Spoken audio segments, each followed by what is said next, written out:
Good morning, student. This is lecture number 2 for Social Science Class 10th Geography. Student, first chapter में हमने types of resources के 3 types के बारे में पढ़ा था. Now this is the 4 types of resources और fourth types of resources, that is the resources based on the status of development. And status of development, we can divide the resources into 4 types. First one is potential resources. Potential resources are the resources that are found in origin, but that resources have not been yet properly used. For example, we can say wind energy and solar energy, that is enormously found in Rajasthan and Gujarat, but these energies are not yet properly used. Second, developed resources. Developed resources are the resources which are surveyed and used by our country, or we use these resources known as developed resources. Third type of resource in the status of development is stock. Student, as we know, our environment is rich in material which have the potential to satisfy human needs. हम जानते हैं कि हमारा जो environment है वो बहुत से ऐसे material से rich है, या उसमें बहुत से ऐसी चीज़ें पाई जाती हैं जो human being की needs को satisfied करती हैं. But human beings do not have the appropriate technology to put them in proper use are called stock.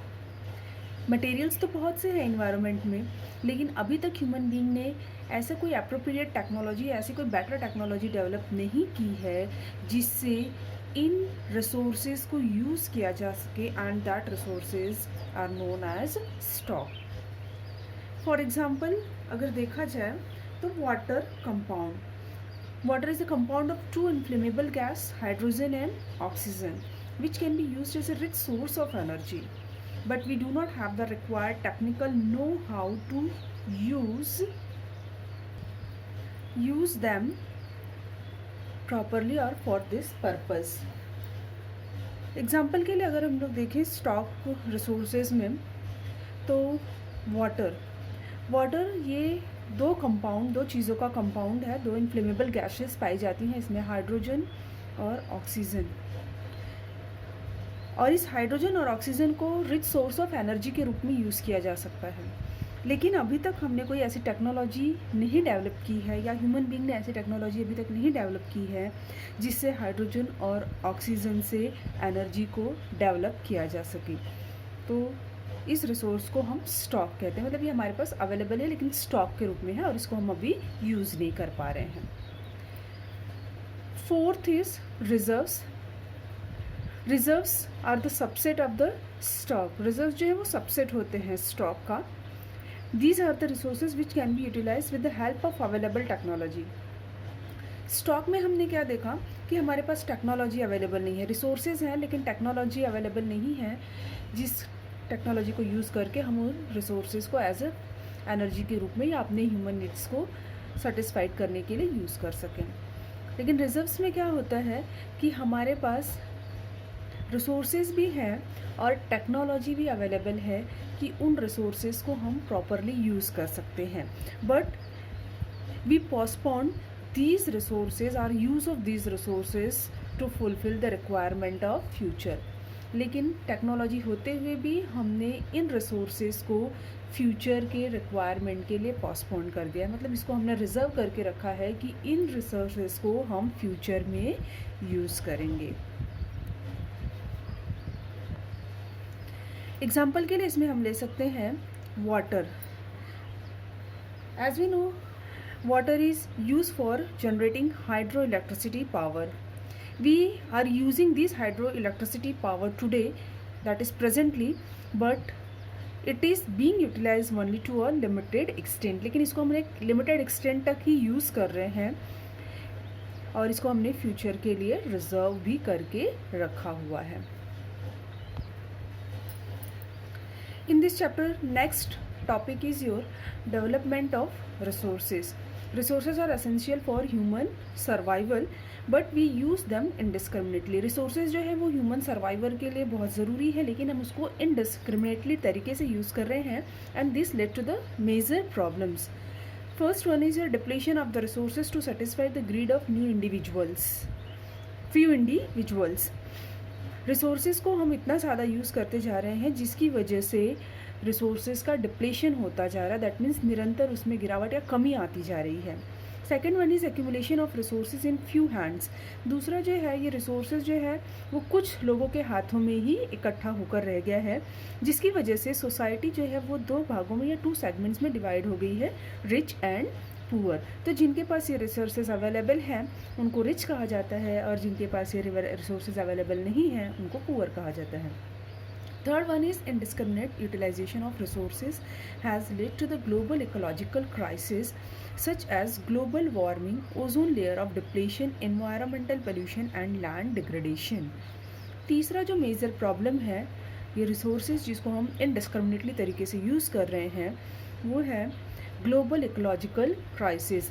वैश्विक पारिस्थितिकी समस्याएं इसकी वजह से उत्पन्न हो रही हैं, जिसमें से पहला है ग्लोबल वार्मिंग, वैश्विक तापन जिसको कहा जाता है, ओजोन लेयर डिप्लेशन, ओजोन की परत में निरंतर गिरावट, एनवायरमेंटल पोल्यूशन, पर्यावरण प्रदूषण, एंड लैंड डिग्रेडेशन. क्योंकि रिसोर्सेज जो है वो इनडिस्क्रिमिनेटली तरीके से यूज़ करते जा रहे हैं ह्यूमन बींग्स, इसलिए इन रिसोर्सेज को प्रॉपर तरीके से यूज़ करने के लिए रिसोर्स प्लानिंग ज़रूरी है. Now will study the resource planning in India. Resource planning is the complex process which involves 3 stages. Resource planning जो है एक कॉम्प्लेक्स प्रोसेस है और इसमें 3 स्टेजेस इन्वॉल्व किया जाता है. First is identification and inventory of resources across the regions of the country. This involves surveying, mapping and finding the qualitative and quantitative measurement of the resources. पहला stage जो है resource planning का India में, उसको कहा जाता है identification and inventory of resources. मतलब पहले पहचान करना कि किन क्षेत्रों में रिसोर्सेज पाए जाते हैं और फिर उसकी खोज करना. अब इसमें 4 चीज़ों को इन्वॉल्व किया जाता है. फर्स्ट सर्वे किया जाता है कि कहाँ किस जगह पे ये रिसोर्सेज पाए जा रहे हैं. मैपिंग की जाती है कि जिस रीजन में, जिस क्षेत्र में पाया जा रहा है, तो उस क्षेत्र के कितने एरिया को या कितनी जगह को कवर कर रहा है रिसोर्सेज. फिर फाइंडिंग क्वालिटेटिव, जो रिसोर्सेज वहाँ पे पाया जा रहा है या जो मिनरल वहाँ पाया जा रहा है उसकी क्वालिटी क्या है. एंड क्वांटिटेटिव, दैट इज़ कितनी मात्रा में पाया जा रहा है, ज़्यादा है वहाँ पे रिसोर्सेज या कम है. ये सारी चीज़ें आइडेंटिफिकेशन में की जाती हैं. That is the first stage. The second stage examine resources from the points of view of technology, economic and need. दूसरा जो स्टेज है रिसोर्स प्लानिंग का, वो इन्वॉल्व करता है 3 पॉइंट्स को, टेक्नोलॉजी, इकोनॉमिक एंड नीड. कि जो रिसोर्स हमने ढूंढा है, सर्वे किया है, उसको एक्सट्रैक्ट करने के लिए कौन सी टेक्नोलॉजी को यूज़ किया जाना चाहिए. फिर ये जो रिसोर्सेज हम एक्सट्रैक्ट करेंगे वो इकोनॉमिक है या नहीं, दैट इज़ कि कितना इम्पॉर्टेंस है इसका कंट्री के लिए. और नीड, देश को इसकी कितनी ज़रूरत है. The third stage which the overall national development plans with the resource development plans. Third stage जो रिसोर्स प्लानिंग का है वो इंक्लूड करता है नेशनल डेवलपमेंट प्लान. मतलब जो भी रिसोर्सेज एक्सट्रैक्ट किया जा रहा है किसी भी रीजन में, तो वो रिसोर्स और ओवरऑल नेशनल डेवलपमेंट प्लान के अंतर्गत आना चाहिए. ऐसे नहीं कि जिस एरिया में वो रिसोर्स पाया जा रहा है बस उसी एरिया का डेवलपमेंट हो. रिसोर्स जो भी पाया जाए किसी भी एरिया में, चाहे वो नॉर्थन पार्ट ऑफ इंडिया में हो, चाहे साउथर्न पार्ट ऑफ इंडिया में, चाहे ईस्टर्न या चाहे वेस्टर्न पार्ट ऑफ इंडिया में हो, वो सिर्फ उसी एरिया के या उसी रीजन को ना डेवलप करे, बल्कि उसका डेवलपमेंट या उस रिसोर्स का डेवलपमेंट का जो भी मोटो या फिर जो गोल है वो नेशनल डेवलपमेंट प्लान के अंतर्गत आना चाहिए. Student, here we are completing our second lecture. Now in our third lecture we'll study about land resources. Thank you.